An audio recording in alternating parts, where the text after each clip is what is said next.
Hello बच्चों, let's read the question. The question says the cell lining, the blood vessels belongs to the category of. Question में हमसे क्या पूछा गया है कि जो सेल लाइनिंग होती है किसकी, ब्लड वेसल्स की, वो कौन सी कैटेगरी होती है? स्मूथ मसल टिश्यू है, स्क्वैमिश है, कॉलमनर है, कनेक्टिव है, हमें ये बताना है.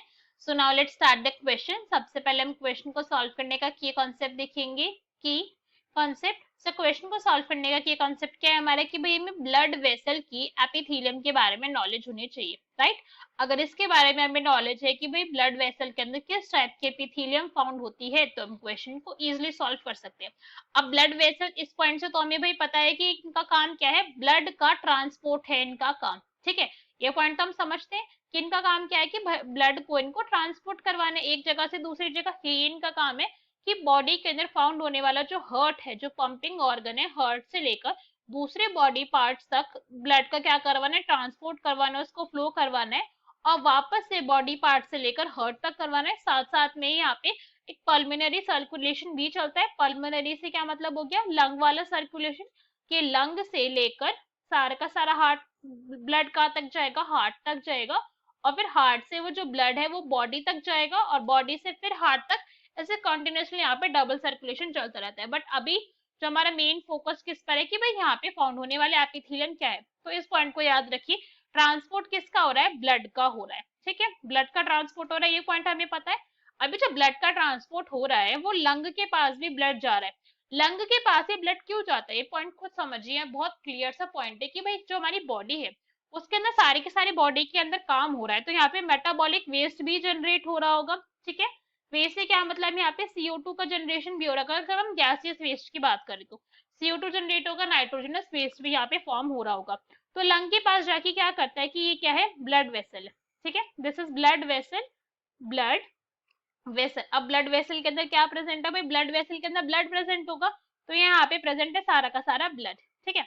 अब इस ब्लड वेसल के अंदर क्या हुआ कि बॉडी के अंदर क्या था, बॉडी के अंदर CO2 की अमाउंट हो गई ज्यादा, बिकॉज ये क्या था, बॉडी के अंदर वेस्ट वाला था, वेस्ट था बॉडी के अंदर, डीऑक्सीनेटेड ब्लड भी हम इसे बोल सकते हैं. और यहाँ पे लंग के पास प्रेजेंट है O2, बिकॉज रेस्पिरेशन हुई है तो ब्लड यहाँ पे O2 की अमाउंट ज्यादा है. तो हायर कॉन्सेंट्रेशन से लोअर कॉन्सेंट्रेशन की तरफ जो O2 है उसने ट्रांसपोर्ट कर दिया ब्लड वेसल के अंदर, और CO2 क्या थी, ये भी हायर कॉन्सेंट्रेशन से लोअर कॉन्सेंट्रेशन की तरफ गई और यहाँ पे क्या हुआ, इसका एक्सचेंज हो गया. तो बेसिकली यहाँ पे क्या हो रहा है, यहाँ पे हो रहा है एक्सचेंज ऑफ गैसेस. क्या हो रहा है यहाँ पे, एक्सचेंज ऑफ गैसेस हो रहा है, ठीक है. हमारे गैसेस दैट मीन CO2 का और O2 का यहाँ पे एक्सचेंज हो रहा है डिफ्यूजन प्रोसेस के थ्रू. किसके थ्रू, डिफ्यूजन प्रोसेस के थ्रू. और ये जो हम बोल रहे हैं ना डिफ्यूजन प्रोसेस के थ्रू हो रहा है, ये ऐसे नहीं हो जाता है अपने आप जादू से कि भाई चलो हो जाता है डिफ्यूजन. इसके लिए यहाँ पे एक मेम्ब्रेन रिक्वायर्ड होती है जो अपने आप में कैसी होती है, सिंपल होती है नेचर के अंदर, ठीक है. यहाँ पे स्क्वैमस सिंपल एपिथेलियम प्रेजेंट है. अभी हम देख सकते हैं यहाँ पे मैं सेल भी ड्रॉ कर रही हूँ उनके लिए. This is simple squamous epithelium. हम यहाँ पे देख सकते हैं जो सेल्स है उनका शेप कैसे स्क्वैमिश है, पतले सेल्स है, चपटे ही बोल सकते हैं आप उसको, स्क्वैमिश है, ठीक है. So these are simple. Simple क्यों, बिकॉज एक लेयर के अंदर प्रेजेंट है, मल्टीपल लेयर्स के अंदर इनकी प्रेजेंस नहीं है. Simple squamous epithelium. इनके इस टाइप का होने का ही रीजन क्या है कि वो सिंपल स्क्वैमिश ही क्यों है यहाँ पे, बिकॉज यहाँ पे क्या करवाना है, यहाँ पे होना है diffusion, that means exchange of gases करवाना है. अगर यहाँ पे लेयर सिंपल की जगह कैसी हो गई, कॉलमनार हो गई या फिर स्ट्रैटिफाइड हो गई तो फिर टाइम लग जाएगा. तो इसलिए नेचर ने यहाँ पे क्या प्रोवाइड करवाई, सिंपल स्क्वैमिश एपिथेलियम प्रोवाइड करवाई है कि भाई जो डिफ्यूजन की प्रोसेस है वो फास्टर हो जाए और आराम से यहाँ पे क्या हो, एक्सचेंज ऑफ गैसेस हो. ऑप्शन रीड करते हैं अब हमारे. फर्स्ट टाइम यहाँ पे क्या गिवन है, स्मूथ मसल टिश्यू. भाई मसल टिश्यू का ब्लड वेसल के अंदर क्या काम, कोई काम नहीं है. मसल टिश्यू का तो मस्कुलर टिश्यू के अंदर काम होगा जब बॉडी को कॉन्ट्रैक्शन करनी है या फिर रिलैक्सेशन करनी हो. This is incorrect.